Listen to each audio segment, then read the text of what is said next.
Alright, gonna do a quick video here on the prop guards that I printed out. I found the original design on Thingiverse. You know, I'll probably make my own at some point. I think there's some room for optimization, but this is the old design, and I can show it. This is 4 of them, and it just fits right on that. You slide it right in there, and then down, and it fits right above this plastic piece. Something like that. So, and this is the original, something like that. Sure, it's the original. It fits pretty snug on there, and you throw 4 of them on, and yeah, it does a pretty decent job protecting the drone. But these drones aren't super strong, and these are surprisingly heavy. Get this off here, but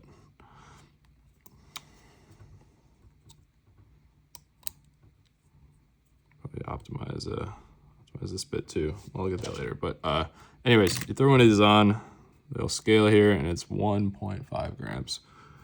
And you know, it's 3D printed, and one of the beauties of 3D printing is you can customize things pretty easily. So I just made it lighter, collapsed the size a bit, and reduced the infill. And I want to break the drone here, so I'm gonna try to be careful, but I don't know, if I were more time, I would make another video, but there we go. So the original was 1.5 grams, so I just another version that was 1.2 grams, so that saves some weight.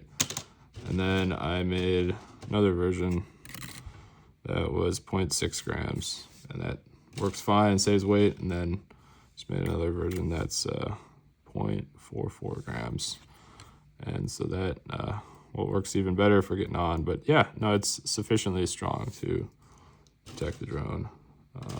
Actually, I might have even made was this, yep, okay, 0.45. So I could throw these on here, but yeah, this was just based on the simple prop guard design I already found on Thingiverse. I'll put the link in the description here, I guess, if anyone's interested.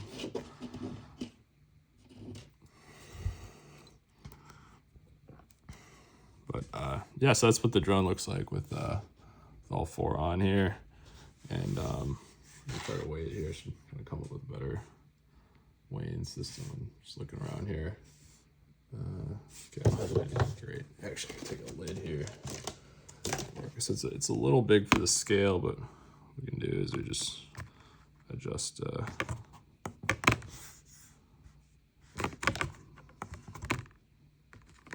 Okay, well, a little too lazy to adjust, but it's 8 grams there, and if we throw that on, it's 42. So it's about 34 or so, all in. But it should be pretty easy to optimize the sound even more. You know, I was thinking just having more of a loop along the outside probably, and then you'd have to connect it to the base here inside. Probably still keep kind of these supports, but pretty much you could center this a bit here. Come up with a better filming setup at some point, but not the highest priority right now. You could kind of straighten around these off a bit, and essentially this inner square you could kind of just get rid of. You don't really need that a whole lot. And some of these bits that curl in, you straighten those out, and you could take some more mass off there. Could be good. But I want to show 2 other quick designs I looked at. I printed them out, but it's not really my priority right now, and neither one immediately worked all that well, so that's kind of why I settled on the design I did for now. One is kind of cool. It's more of a 3-dimensional design here. I'm not going to put it on because it's a pain to put on, but you can see where it kind of goes, a loop around each of the propellers, and then it's a top guard too that protects the top. So yeah, if I standardize and settle a little more on the design, maybe I'd spend more time making a better prop guard. But the other one that was kind of interesting was was this one. This is kind of more of the loop I was talking about.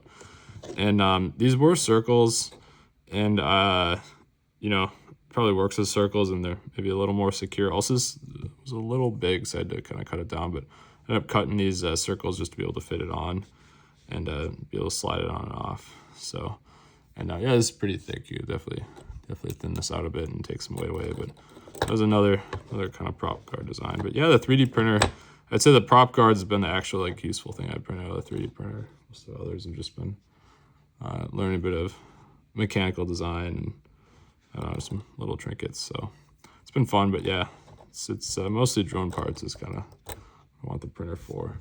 So, and then one other bit I tried to print are the propellers here, the props. And so these ones are purchased. I mean, these ones just came with the drone, and most commonly you can just buy props. But I saw some designs on Thingiverse for props, and so I thought they were interesting. These were I don't know how to pronounce it. It's like toroidal props, but they essentially loop. So instead of you know props like this, the blades are supposed to loop.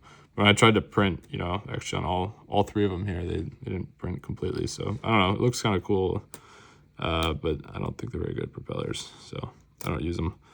But it was an interesting little experiment. So yeah, no, I think prop guards will be easy to print, and I think the frame will be easy to print, but propellers I'll probably be buying for a while. The flight controller PCBs, you can kind of make those, but I'll probably be buying those at least for a while. And motors are kind of the important one to be making long term, but we'll figure that out.